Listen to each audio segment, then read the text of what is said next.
light of his power.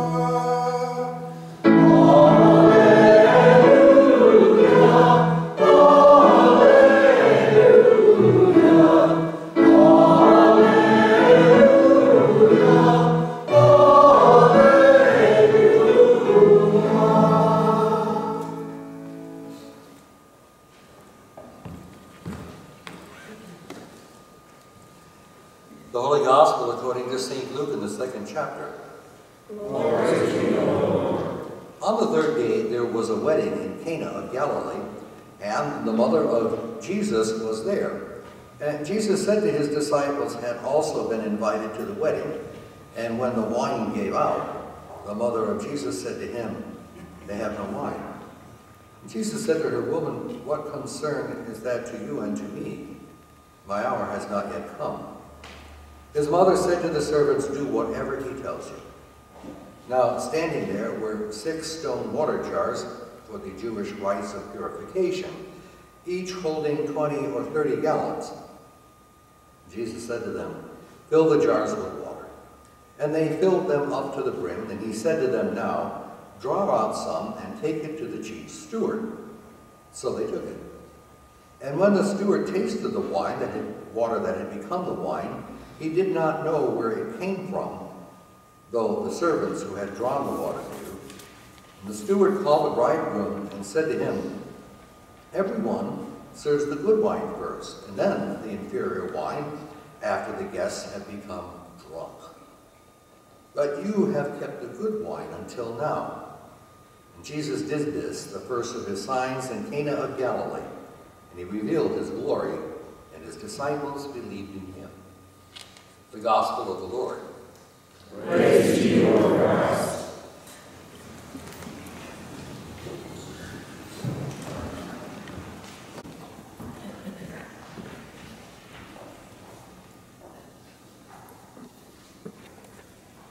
It's hard to look at the Gospel this morning, I think, or at least for me, without thinking of our wedding and the planning that went behind it, and month by month as it came closer and menus were planned and invitations, and how many people do you get from the bride's side, how many people do you get from the groom's side, and it got to the point where one day we looked at each other and says, "Why don't we just leave?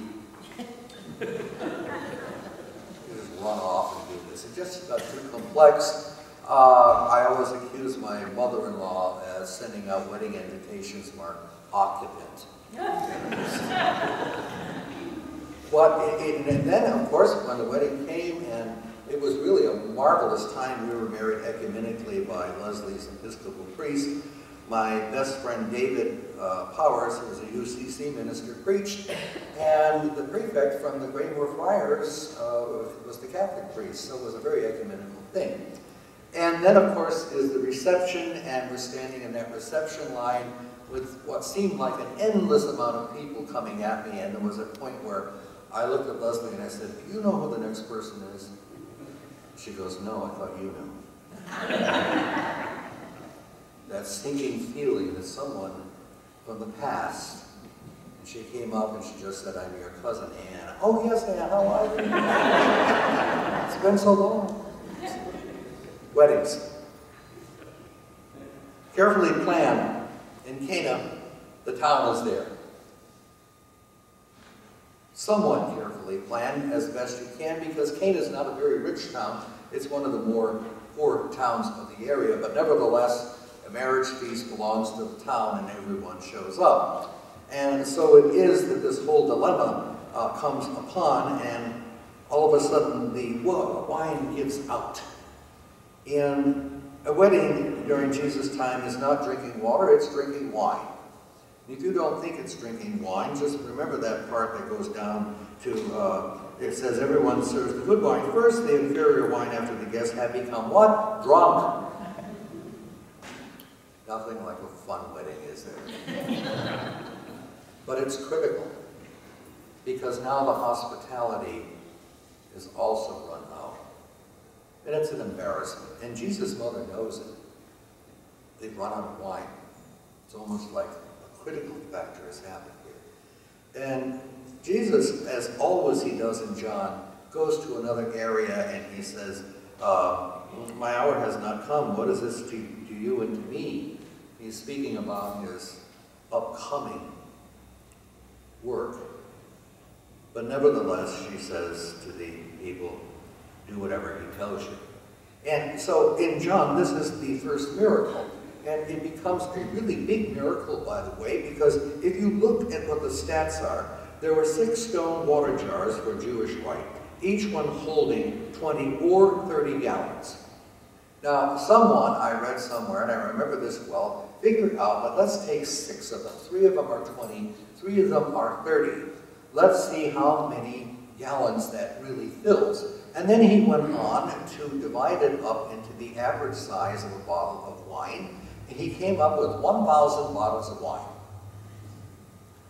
Jesus is no cheapskate when it comes to helping out those people in need. But it points to an abundance, and that's what this whole thing is about. It's big, it's abundant. You'll recall the past Sunday when we had the baptism of Jesus, that statement that said, the heavens were opened, and in that opening was this idea that the separation between the earth and who God was, you see, is going to come together. And that is called the breaking through. And here in this whole story here is a breaking through at what would be the most ordinary thing that's going on, and even still today, a marriage feast.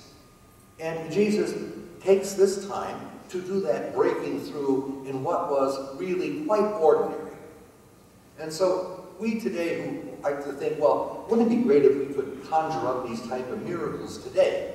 But that's not the point. The point is the breaking through. And I'm recalling when last September we did End Hunger Now. And we were wondering if we could get enough people. And Marty was looking at it, and we had to raise money. And we got as far as 40 people. But then on that Saturday, all of a sudden 63 people showed up. I would call that a breaking through. And yesterday, I think about 12 or 13 of us went up to Mannequin Episcopal Church, where Joe also works as well as here. And about 10 days ago, Joe was very anxious because they needed a lot of people. And the people in charge said, we're in trouble. And so Joe made an appeal, and we got a bunch of us to go up there. And one of the members of Mannequin Episcopal told his class, he's a teacher, about what he was going to do on Saturday. Well, lo and behold, about 8 of his students showed up. That's called a breaking through, you see. And when everybody got there, and you had this wonderful feeling that, man, we're doing something here. Because in the past 6 years, Mannequin has done this 6 times. They have a lot more practice than we do. But their aim was to go to an all-time high of 30,000 meals. And they did it. They did it in record time. And every time that gong went off for another 1,000, that was a call to something breaking through. And I have the feeling that that breaking through was the continuity of the communities having come together. Episcopals, Lutherans, other kids from schools, I don't know what their background is, but when you come through and you have a concerted effort like that, there is a massive breaking through. And when those meals are going to be shipped off somewhere, and we don't know where, and the people open it, they add the water, they make the food that is of a high nourishing value, there is a breaking through at that moment. That someone out there, who they will never meet, never see, came together in a large group and decided, this is something we must do. We must end hunger now. Blessed are those who hunger and thirst. It's all part of the Beatitudes. It is all part of what Jesus says in Matthew. Blessed are you who saw me hunger. And when did we see you hunger, Lord? When you saw others hungry, thirsty. You did it to me. And so there's something about that whole thing of breaking through. And one of the fun things I had enjoyed watching was Leslie actually invited one of our grandkids, Amelia, 16 years old, all hepped up because she's got to get her driving license. She's in 7th heaven. And so we invite her. And she's sitting opposite Leslie and I. We're measuring out device and so on. She's behind there punching the heat sealers that seal the bags. And she's punching away, punching away. This is the first time she's been exposed to something like this. And as she was doing it, at the end when it was all done, and it did my heart good, because I call this a breaking through. She takes out the only dollar bill in her wallet and puts it in the donation can. That to me was a breaking through. What was broken through? That somehow she could do something that would affect the lives of other people. And those are the things that accumulate in a person's life.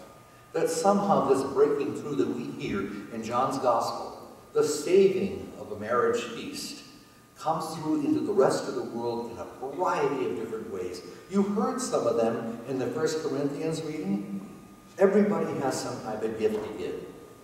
Utterance of wisdom, knowledge, another the faith of the same Spirit, healing for one person, prophecy for another, the discernment, the gift of tongues, interpretation, all of these things become part of who we are as a community. And I would say, you see, that as we start a new year, and today especially, when we stay for our annual meeting and you look across the budget that has been put together, what happened in the previous year, there were a lot of breakthrough things that happened in this church. And if we have anything in the goodwill of God, that the surprise is going to be that in this coming year, we're going to have to be very careful in discerning what's breaking through to us in that given moment. And it happens.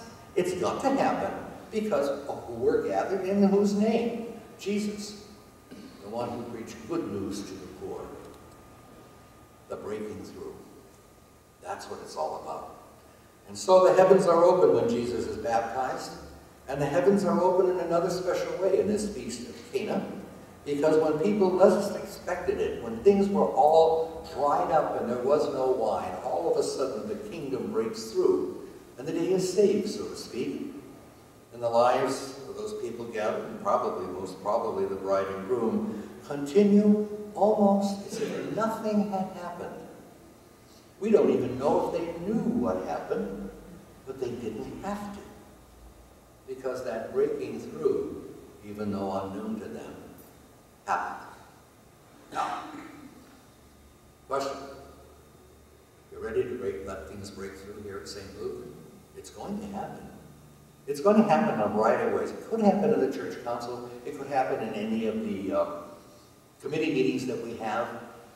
I had to book out of, unfortunately, a Christian education meeting because we're looking at this rather new, exciting concept of how to teach confirmation, and I'm liking it because I'm hoping that what I saw was going to be a breakthrough moment for our kids. I don't know when it's going to happen, but I can assure you it's going to happen.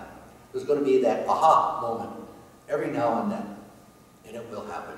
I don't know what the breakthrough is going to be when somebody walks through that door for the first time, but I do know that the evangelism committee is going to be there, right there, to make that breakthrough moment happen. I don't know what's upcoming in what we're going to sing in the choir, although I kind of know because Pamela and I talk together. But when we do, we're coordinating and we're saying to ourselves, what are we reading for Scripture? What's the theme of the day? What are we doing for the psalm? How do we choose the anthem? How do we choose the hymn? Why? Because in that coordinated effort, what we try to do every Sunday is give each and every person here a breakthrough moment. Something for you to carry out and say, this is something worth thinking about. So, as it says, Jesus did this, the first of his signs in Cana in Galilee, to reveal his glory, and his disciples believed in him. That was his first sign, according to John. What he does to all the people who hold on to him, who believed in him as the Son of God, he says, let there be a second breakthrough. Let there be a third. Let there be a thousand. Let there be a millionth. Let all of creation, as it moves throughout the centuries, say this is our breakthrough time. Cana moments, they happen all the time. All we have to do is pray for the wisdom to be able to see them, grasp them, and run with them as fast as we can. For the Spirit of God is alive and well in those people who gather together like we are today. Little communities all over the place who decide, aha, this is where we need to run. Breakthrough moments by the grace of God let's recognize them when God gives them to us.